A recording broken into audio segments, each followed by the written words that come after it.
rassemblés pour honorer la mémoire de ceux qui ont marqué l'histoire de nos villages en janvier 1945. Leur courage et leur sacrifice restent gravés dans nos mémoires et il est de notre devoir de transmettre cet héritage aux générations futures.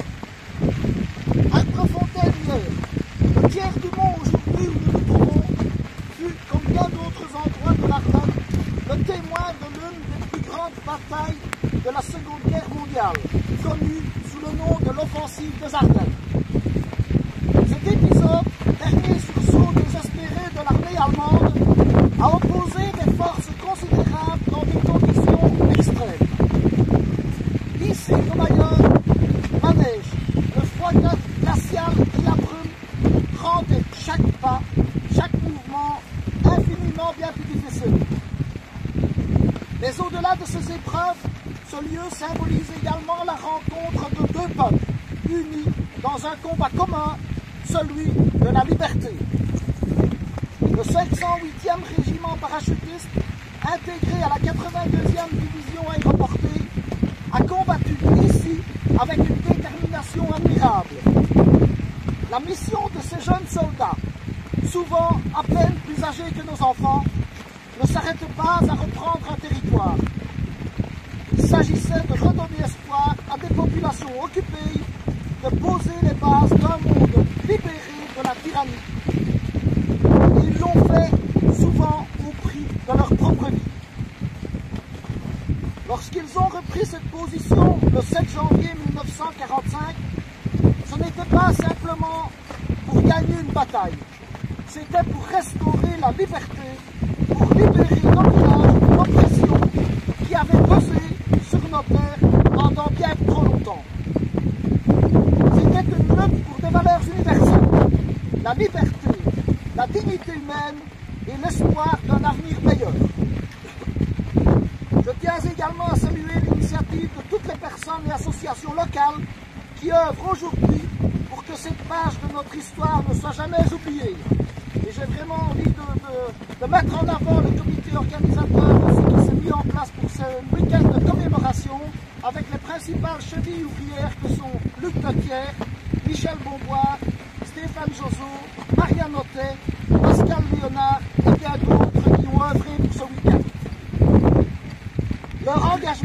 ce soit à travers des projets pédagogiques, des commémorations ou des recherches historiques, assure que la leçon de la liberté, payée si cher, ne soit pas oubliée par ceux qui n'ont pas connu la guerre.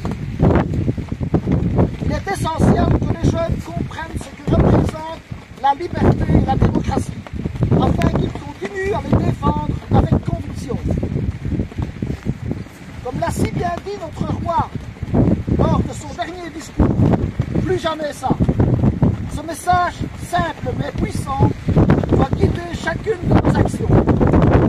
Nous avons le devoir de faire vivre cette mémoire, non seulement par des commémorations comme celle d'hier ou d'aujourd'hui, mais aussi dans nos choix, nos paroles et nos actes quotidiens. Permettez-moi de conclure en exprimant ma gratitude. Gratitude envers ces hommes venus d'ailleurs pour libérer nos villages, mais aussi gratitude envers vous tous qui êtes présents hier et aujourd'hui et encore demain pour perpétuer leurs souvenirs.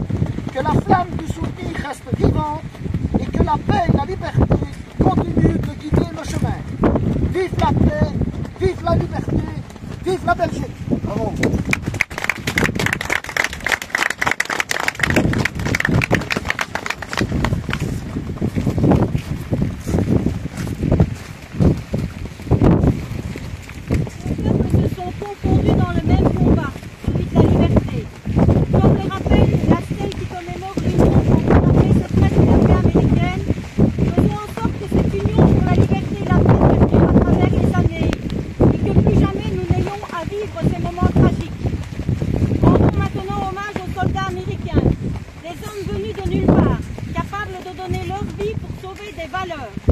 Un grand idéal donne une grande bravoure sur un continent qui est, grâce à leur sacrifice, celui de la liberté. Ils furent nos parents, ils furent nos frères, nos amis, ils furent